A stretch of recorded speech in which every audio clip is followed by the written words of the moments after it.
연극이나 영화를 왜 볼까요? 사람들이 재미있으니까 보겠죠.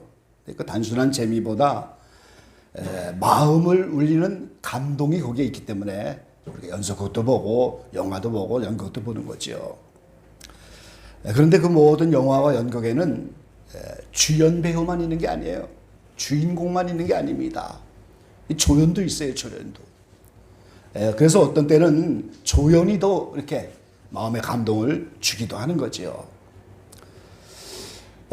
그 영화 속에 주연, 조연, 엑스트라 이런 수많은 이들이 있는 것처럼 이 성경도 마찬가지인 거예요, 여러분. 성경은 각 장마다 거기 주연이 있어요.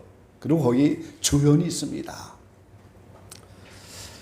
그래서 수많은 인물이 성경 안에 등장하면서 그 책마다 주연이 있고 조연이 있고 엑스트라도 있고, 그래서 하나님은 이 모든 것의 연출자입니다. 그래서 그 모든 성경에 나타나는 주연, 조연, 엑스트라 이런 사람들을 통하여 이 시대 우리에게도 다시 한번 감동을 주는 거고 우리의 마음을 움직여서 하나님의 자녀가 되도록 섭리하시는 겁니다.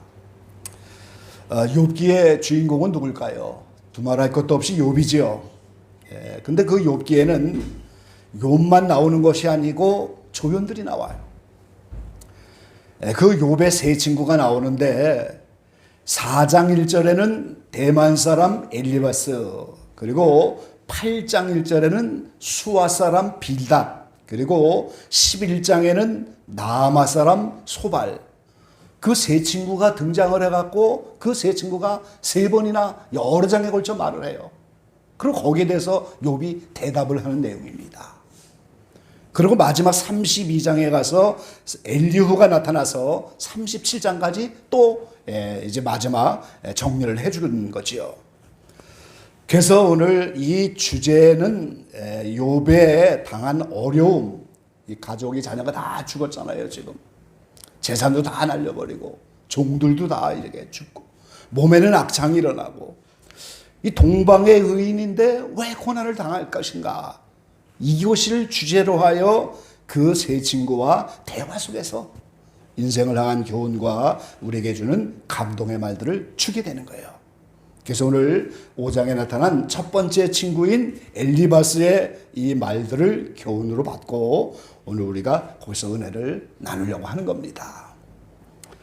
자, 첫 번째는 죄성을 타고난 인생은 고난을 받을 수밖에 없다. 이런 교훈을 먼저 우리가 받을 수가 있는 겁니다. 본문은 아니지만 거기에 5절과 6절과 7절 말씀을 한번 같이 읽어보시죠. 본문 앞에 있는 6절 7절입니다. 재앙은 티끌에서 일어나는 것이 아니요 고난은 흙에서 나는 것이 아니라 인생은 고난을 위하여 났나니 불티가 위로 나름 같으리로다. 아멘. 자, 이 욥의 친구 엘리바스의 말 중에 나오는데 이게 좀 단어가 좀 어렵죠. 그래서 제가 공동 번역으로 이제 옮겨왔어요. 잘 들어보시기 바랍니다. 땅에서 불행이 솟아나는 일이 없고 흙에서 재앙이 돋아나는 일도 없으니 재난은 사람이 스스로 빚어내는 것, 불이 불티를 높이 날리는 것과 같다네. 이렇게 번역을 했어요. 자, 이 어려움, 인생의 고난, 이 욥이 당한 고난도 마찬가지죠. 이것이 땅에서 흙에서 올라오는 게 아니다. 어려움이 닥치는 이유가 오늘 자연이나 주변 환경을 탓하지 말고 그 환란이 어디서 오는가? 외부의 원인이 아니고 인간 내면에서 그 원인이 있다는 걸 가르쳐주고 있는 거죠. 재난은 공동번역에 말씀하신 것처럼 사람이 스스로 빚어내는 것이다 그랬어요. 그러니까 인생의 모든 재난과 고통과 어려움은 자기 스스로 빚어내는 것이다. 뭐 흙에서 땅에서 올라오는 것이 아니다. 그러면서 그 불로다 비유를 해서 불이 타니까 불티가 높이 날리는 것과 같은 것이다. 그래서 그 불이 우리 마음 속에 있는 원죄를 빗대서 말하는 거예요. 마음속에 원죄라고 하는 7종 죄악성 자체가 있으니까 그게 불과 같이 올라오니까 그것이 불티 나는 것처럼 불티가 나타나는 것이 당연하지 않느냐, 그런 표현인 거예요. 그러니까 인생의 모든 고난과 인생의 모든 어려움이 인간 내면에 있는 원죄로 말미암아 나타나는 것이다, 그렇게 주장을 하는 거예요, 엘리바스가.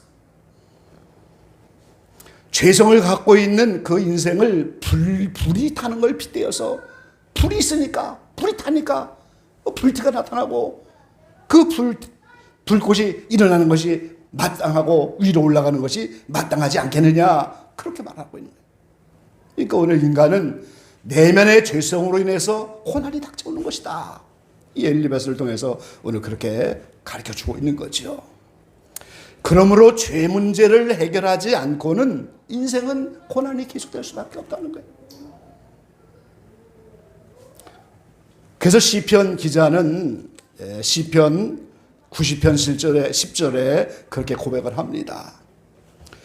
우리의 연수가 70이요 강건하면 80이라도 그 연수의 자랑은 수고와 슬픔뿐이요 신속히 가니 우리가 날아가나이다. 인생이 7, 80인데 날아가요. 세월을 잡을 수가 없는 거예요. 옛날에 그 시를 쓴 분들은 거죠. 이 백발이 오고 그런 걸 이제 막으려고 말이죠. 막대기를 갖고 하니까 막대기보다 먼저 알고 백발이 온다고 말이죠. 서리와 같이 이렇게 서리를 좀 녹이려고 봄바람을 좀 초청하는데 그게 안 된다는 거예요, 인생. 그러니까 신속히 날아가는 인생인데 7, 80인데 인생은 전체가 슬픔과 고난과 이 수고와 인생의 모든 것은 고난의 연속이라는 거죠. 그 왜 그러냐? 사는 동안에 죄의 지배를 받는 인생이니까. 그 사도 바울도 로마서 7장에서 오라는 곤고한 사람이로다.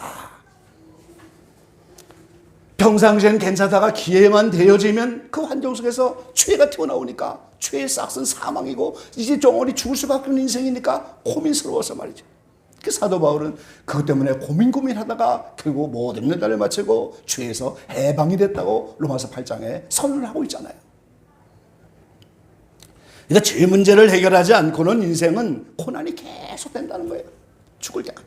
물론 하나님이 감당할 만큼 하시니까 어느 정도 했다가 또 축복도 하시고 쉬었다가 영혼이 잘 되고 범사가 잘 되는, 이게 반복적으로 하는 거예요. 한 번만 해서 한 번만 그렇게 하면 얼마나 좋겠어요, 평생. 근데 그걸 반복하신단 말이죠.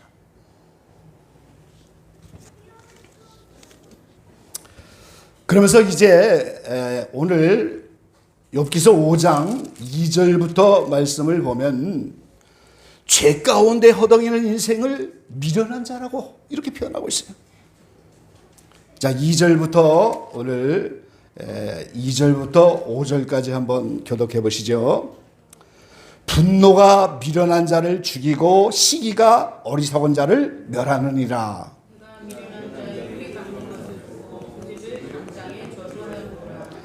그 자식들은 평안한 데서 멀리 떠나고 성문에서 눌리나 구하는 자가 없으며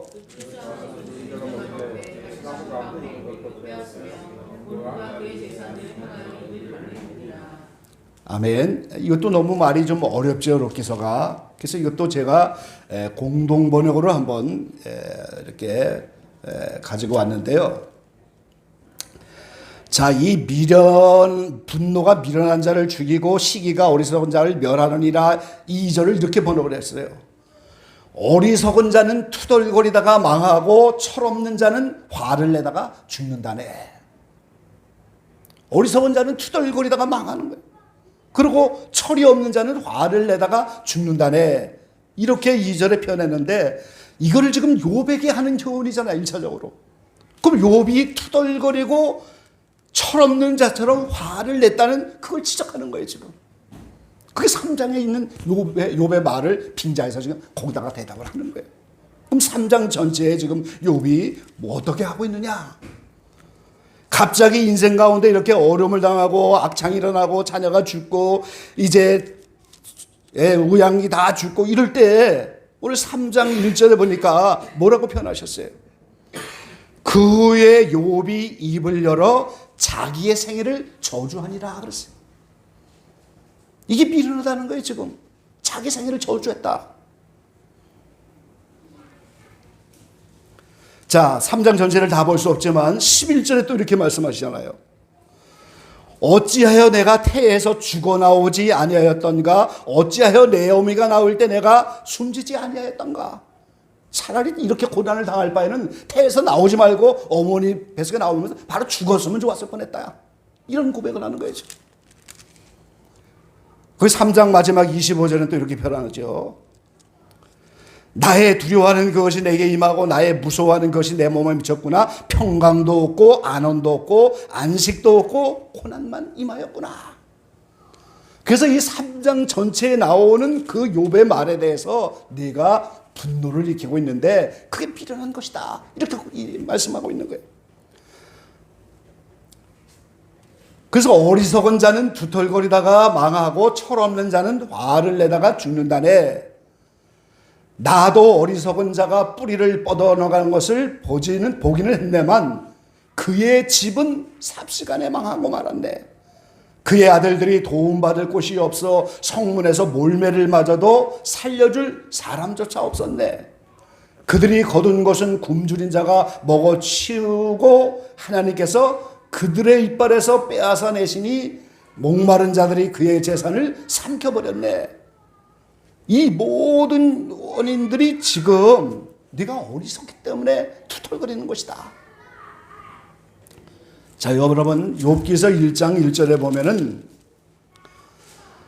우스 땅에 욥이라 이름하는 사람이 있었는데 그 사람은 순전하고 정직하여 하나님을 경외하여 악에서 떠난 자더라 그랬어요. 이렇게 동방의 의인이라고 했던 욥인데 그 욥조차도 표면적인 의인이었지 원죄의 문제를 해결하는 인생이 아니었다는 거예요. 그래서 하나님이 그 원죄를 다루시려고 지금 욥에게 이런 어려움을 줄 때 그 욥이 그것에 대해서 나는 태어나지 않았으면 좋을 뻔했어. 어머니 뱃속에서 이미 죽었으면 좋겠어. 왜 나를 이렇게 태어나서 고난을 갖게 해? 이런 투털거림 때문에 망하는 거고 이런 분노가 오늘 망하는 지름길이다. 그걸 얘기하고 있는 거예요, 여러분.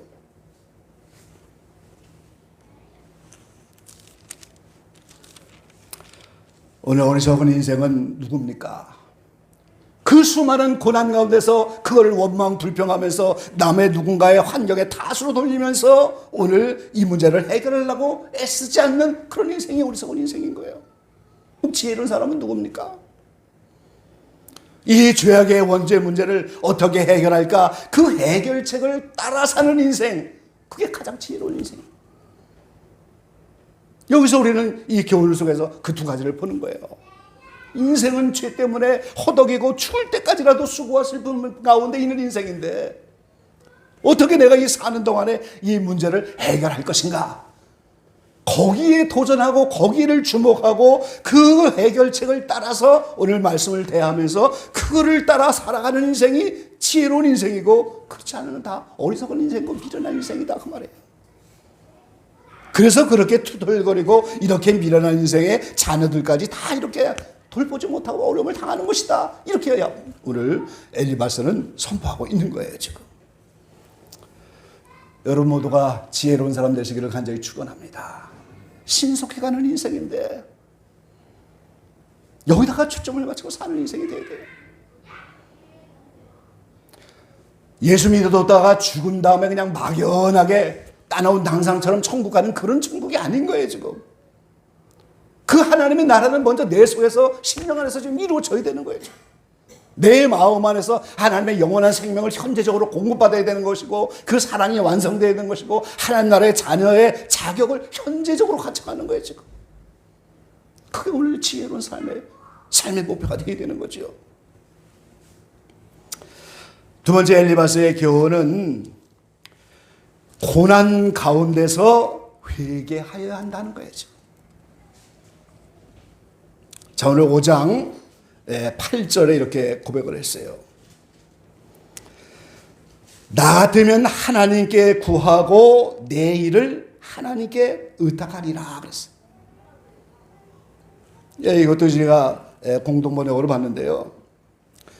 내가 만일 자네라면 나는 하나님을 찾겠네. 그리고 모든 것을 하나님께 맡기겠네 그랬어요. 그 나에 당한 이 인생의 모든 어려운 문제를 이걸 내 삶을 주관하시는 하나님을 찾고 하나님께 이 문제를 맡겨서 회개하면서 해결책을 찾는 것이지, 오늘 이 문제를 다른 방법으로 찾으면 안 된다는 거예요. 그러면서 그 하나님이 어떠한 하나님인가? 9절 말씀에 오늘 11절까지 말씀해 놓고 있잖아요. 하나님은 크고 측량할 수 없는 일을 행하시며 기이한 일을 셀 수 없이 행하시나니, 비를 땅에 내리시고 물을 밭에 보내시며 낮은 자를 높이 드시고 슬퍼하는 자를 흥기시켜 안전한 곳에 있게 하시느니라. 이런 하나님을 나 같으면 의뢰하겠다, 이런 하나님에게 나는 그것을 맡기겠다. 지금 엘리바스의 교훈은 거기에 있는 거죠. 그러니까 인생에 당한 모든 문제를 누구 탓이나 어떤 환경의 탓으로 돌리지 말고, 내 인생 안에 나의 문제인 내 죄악성 때문에 하나님이 지금 이런 환경을 허락하셨기 때문에 오늘 하나님과 나와 개인적인 문제라는 거예요. 이것이 지금 사람의 문제가 아닙니다. 다른 사람의 문제가 아니에요. 지금 환경의 문제가 아니에요. 내 문제예요. 내 문제. 그러니까 이거를 가지고 나는 측량할 수 없는 하나님, 기이한 일을 셀 수 없이 행하는 하나님, 비를 땅에 내리시고 물을 밭에 보내시고, 이게 지금 육신적인 비를 땅에 내리신 건 말이 하는 거야. 하나님의 은혜가 비잖아요. 우리 심령의 이 땅에 비를 내려 살잖아요, 인생이. 그러니까 내 마음의 속에 이제 신령한 비를 내려서 은혜를 베푸시는 하나님, 물을 내 마음의 밭에 보내시는 하나님, 낮은 자를 높이 드시고 슬퍼하는 자를 흥기시켜 안전한 곳에 있게 하시는 하나님은 바로 그 하나님이신 거예요, 지금. 그 하나님을 의뢰하고 하나님께 이 문제를 가지고 나가야지 다른 것이 아니라는 거예요, 지금.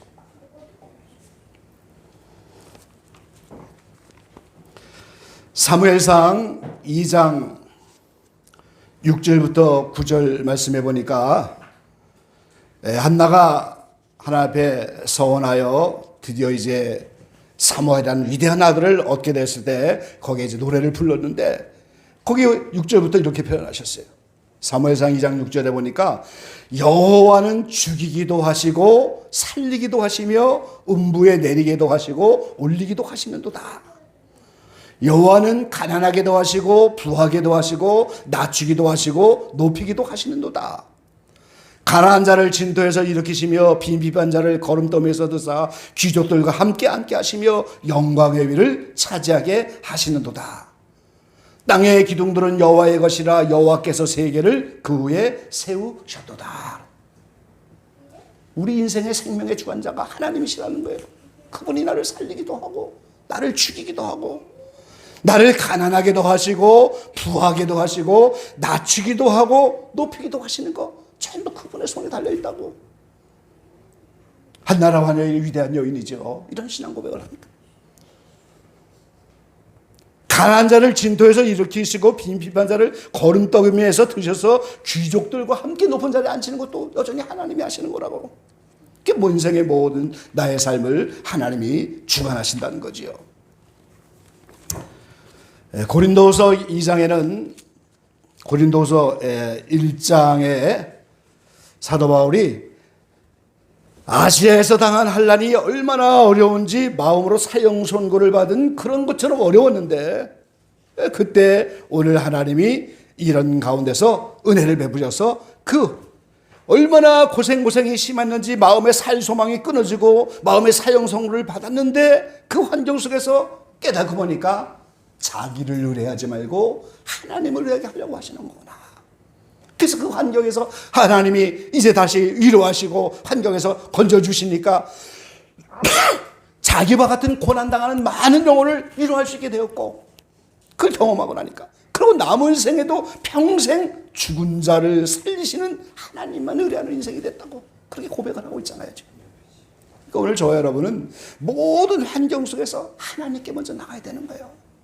하나님께 그 문제를 알아내는 거예요, 우리가. 다윗이 골리앗을 물리쳤을 때, 그때부터 사울이 오늘 다윗을 죽이려고 할 때 그 사울에게 악신이 붙었는데 성경은 뭐라고 합니까? 하나님이 부리시는 악신이다 그랬어요. 요백에 악신을 붙이고 요백에 사탄을 붙여서 하는데, 그 사탄도 하나님의 도구고 하나님의 뜻대로 부리시는 거죠. 하나님이 원하신 대로 환경을 갖다 주는 거예요. 그러니까 오늘 사울도 오늘 그 부리시는 악신이다 그랬어요. 제2의 성경이라고 하는 천려역정에는 이 기독교가 미궁이라고 하는 성에 들어가서 큰 은혜를 받으려고 하는데 사자 두 마리를 딱 거기다 너무 두려우니까 돌아갈 사람은 돌아가지만 오늘 하나님의 은혜로 은조의 도움으로 그 똑바로 좌우로 치우치지 않고 딱 한 길로 가니까 알고 보니까 그 사자가 어떻게 돼요? 끈에 묶여 있는 거예요. 여기를 지나가는 사람들의 믿음을 시험하려고 무는 사자처럼 환경을 그렇게 해놓은 것이지 좌우로 치우치지 않고 한 길로만 가면은 그것이 다 통과하게 돼 있다는 거예요. 그러니까 하나님 종종 이 모든 환경을 통해서 우리를 위협해 주시지만 그게 전부 우리를 살리시고 우리를 부자가 되게 하시고 우리의 문제를 해결해 주신 하나님만 의뢰하게 하려고 하는 그 엘리바스가 나 같으면 나가 하나님을 의뢰하겠다고, 나 같으면 이 순간 하나님께 나가겠다고.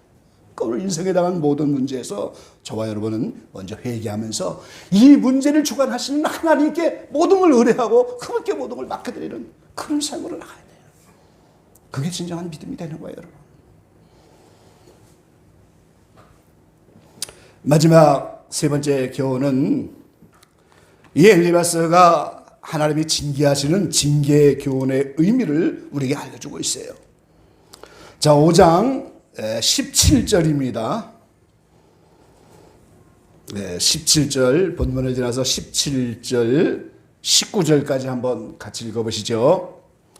볼지어다 하나님께 징계받는 자에게는 복이 있나니 그런즉 너는 전능자의 경책을 업신여기지 말지니라. 하나님은 아프게 하시다가 싸매시며 상하게 하시다가 그 손으로 고치시나니 6가지 환난에서 너를 구원하시며 7가지 환난이라도 그 재앙이 내게 미치지 않게 하시며. 아멘. 여기서 오늘 엘리바스가 징계의 의미를 우리에게 알려주는 거예요. 징계를 받는 자는 복이 있다고 말이죠. 전능자의 경책을 업신여기지 말라고 말이죠. 히브리서 기사도 이제 후에 히브리서에 똑같은 말씀을 해주고 있죠. 우리에게 히브리서 12장 7절 8절 말씀에 보면은 주께서 그 사랑하는 자를 징계하시고 그의 받으시는 아들마다 채찍을 하시나 하였으니 너희가 참으면 징계를 받기 위함이라. 하나님의 아들과 같이 너희를 대우하시나니 어찌 아비가 징계하지 않은 아들이 있으리요. 징계를 다 받는 것을 너희에게 없으면 사생자요 참 아들이 아니니라. 그러니까 참 아들은 사랑하는 자에게 반드시 징계한다는 거잖아요. 지금 전에 신학교에 있을 때 학생 하나가 상담을 왔는데요. 목사님, 저는 하나님의 자녀가 아닌 것 같아요. 저는 사생아 같아요. 히브리서 12장의 말씀을 읽고 자기가 징계가 없다고, 지금 자기는 사생아 같다고, 하나님의 아들 사랑하는 자가 아닌 것 같다고 고민을 하면서 상담을 왔어요. 그래서 상담 내용을 가만히 들어보니까 이분이 고아의 고아, 평생 고아로 살아서 학교도 제대로 다니지 못한 그런 평생의 고아의 삶을 살았는데 사실은 어마어마한 징계와 연단과 훈련을 많이 받았는데 고아의 삶 속에서 그게 하나도 징계로 느껴지지가 않았던 거예요. 사실은 엄청난 연단을 받고 징계를 받았는데 징계로 느껴지지 않아. 이분은 예수 믿고 너무너무 좋아갖고 하나님 저 학교도 못 다녀갖고 성경도 읽지 못하는 사람인데 좀 성경 좀 열어주세요. 눈 좀 열어주세요. 성경 읽게 해달라면서 한글을 깨우쳐갖고 성경을 한 달에 1독씩 말이죠. 수십 독을 한 사람이에요. 그런 특별한 분이 상담을 와갖고 말이죠. 자기는 사생아 같다고, 징계가 없다고. 고아하면서 엄청난 연단과 훈련 속에서 많은 징계를 받았음에도 그 징계를 느껴지지 않으니까 그런 고백을 합니다. 그러니까 오늘 징계는 하나님께서 죄를 짓고 잘못한 자를 경책하셔서 깨닫게 하시고 새롭게 하시는 하나님의 따끔한 손길이에요. 따끔한 사랑의 손길이란 말이죠. 그러니까 오늘 이 경책을 가볍게 여기고 사랑하는 자에게 주는 경책이다, 이렇게 깨닫고, 그래서 징계를 받을 때 그것이 유익하다. 그러면서 하나님은 아프게 하시다도 싸매시고 상하게 하시다도 손으로 고치면서 6가지 환난에서 구원하시고 7가지 환난에도 미치지 않게 하시겠다. 왜 하필 6, 7을 말했을까요? 돌항아리 6개에 물을 채워야 되는 것처럼 7번째는 오늘 안식으로 들어간다는 거예요. 성경은 전부 그런 원리로 되어 있잖아요. 완전의 길에서 다 6가지 창조의 한 주간의 6날처럼 6번 이렇게 훈련을 받고 시험이 들어갔는데 마지막 1번째는 들어가지 않는다. 거기는 안식이라는 거죠. 그러니까 하나님의 안식에 들어갈 때까지 우리가 여러 가지 징계도 받고 훈련도 받지만 7번째는 안식에 들어간다. 그런 교훈을 오늘 엘리바스가 오늘 우리에게 해주고 있는 거죠. 모든 것이 그런 원리로 되어 있다는 거예요. 오늘 결론의 말씀을 드립니다. 엘리바스는 인생이 왜 고난을 당하느냐, 걸육을 탓하는 것이 아니고 원망하는 것이고 오늘 우리 각자의 죄악성 때문에 그러는 것이다. 이걸 우리에게 지적해 줘요. 여러분 인생을 통하여 남은 생에 누구 탓하고 원망하지 마세요. 모든 환경은 내 문제예요. 내 문제. 내 문제를 해결해 주고자 하는 하나님의 섭리 속에서 하나님이 보내준 환경인 거예요. 지금 하나님 안에서 그걸 해결해 보려고 애를 쓴 사람이 지혜로운 사람이고, 그걸 모르고 그 환경에 대해서만 이렇게 원망불평하는 사람은 미련한 인생이고 크게 오늘 어리석은 인생이라는 거예요. 여러분 지혜로운 사람이 되시고 그 다음에 고난 가운데서 회개하면서 나의 삶을 주관하시는 하나님만 의뢰하라는 거예요. 여러분 하나님께 가서 이르세요. 다 누구 사람한테 따지 말고 하나님께 가지고 와서 그 문제를 하나님께요. 남편이 힘들게 하면 하나님께 가지고 나가고, 아내가 힘들게 하면 그 문제 하나님께 갖고 나가요. 인생의 삶을 하나님이 주관하신 거지 주변의 환경이 그거 아닌 거예요. 그러니까 하나님께 의뢰하라. 죽은 자를 살리시고 이런 하나님만 의뢰하라고. 그럼 오늘 징계가 이렇게 유익하고 사랑하는 게 준다고 하는 그 징계인 걸 알고 말이죠. 그래서 환난 중에도 즐거워하고 기뻐하라고 야고보 사도가 그렇게 표현하죠. 여러분의 남은 생애를 통해서 오늘 제 문제가 해결되기까지는 고난이 끝이지 않는 인생임을 깨닫으시고, 왜 심판대가 있겠어요? 이 세상에서 완전하지 못하고 이 세상에서 해결하지 못하면 심판대 가서라도 그것이 완전히 이루어져야 하나님 들어가는 거예요. 여러분 이 세상에서 거룩해진 만큼, 이 세상에서 완전해진 만큼 그건 상급이 될 수도 있겠지만 죽은 후에는 아무 상급이 없이 하나님은 그걸 이루시고야 천국에 들어보내시는 그런 하나님이신 거예요. 여러분 여러분의 크고 작은 여러 가지 환경에 어려움이 온다면 오늘 하나님의 징책인 줄 깨달으시고 하나님을 의뢰하시고 회개하면서 이렇게 주님 앞에 그 문제를 가지고 나가는 가운데서 새롭게 평안을 맛볼 수 있는 저와 여러분 되시기를 이 아침에 간절히 축원합니다. 기도하겠습니다.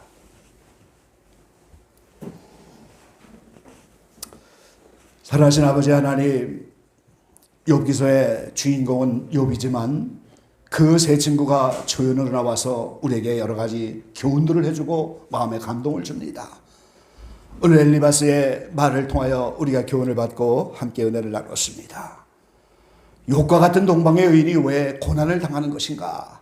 하나님이 그의 원죄를 해결해 주기 위해서 그를 이제 24장로의 반열에 세우시기 위해서 이렇게 남은 생에 크고 큰 고난을 허락하셨는데, 이런 원리를 알지 못했던 욥이 처음에는 투덜거리고 원망하고 이렇게 했지만 이 연단 가운데서 끝내 하나님의 뜻을 깨달아서 이제는 내가 가는 길을 안다고 고백하였고 정금과 같이 나온다고 말씀하셨는데, 마지막에 가서 욥이 그 모든 죄를 해결하고 많은 영혼을 위해서 제사드리는 제사장이 된 것을 우리가 성경을 통해 확증합니다. 우리의 인생 7, 80을 살아가는데 크고 작은 고난이 우리에게 다가올 때 우리의 죄 문제를 해결하셔서 하나님의 자녀로 세우시려고 하는 하나님의 큰 섭리인 줄 알고 어떤 환경에도 하나님께 나가서 이것을 의뢰하게 하시고 환경을 돌아보지 않게 하시고 이제 사람 안에 원망불평하지 않게 하시고 나의 죄 문제를 해결하시라는 하나님의 손길을 깨닫게 하시고 그 사람을 깨닫게 하시고 다시 한번 새롭게 주님께 더 가까이 나가는 복된 인생이 되게 우리를 축복하여 주십시오. 하나님 이렇게 때리다가도 싸매시고 죽은 자를 살리시고 우리 인생의 삶의 모든 것을 주관하시는 하나님, 저희를 불쌍히 여겨 주셔서 이제 주님 앞에 나오는 모든 자를 내치지 마시고 다시 한번 품어주시고 새롭게 하시고 우리의 영혼이 더 상승하고 더 업그레이드되는 그런 복된 생애를 살아갈 수 있도록 우리 모두를 치료하시고 축복하여 주시옵소서. 함께 하실 것을 믿고 예수님의 이름으로 감사하며 기도를 옵나이다. 아멘.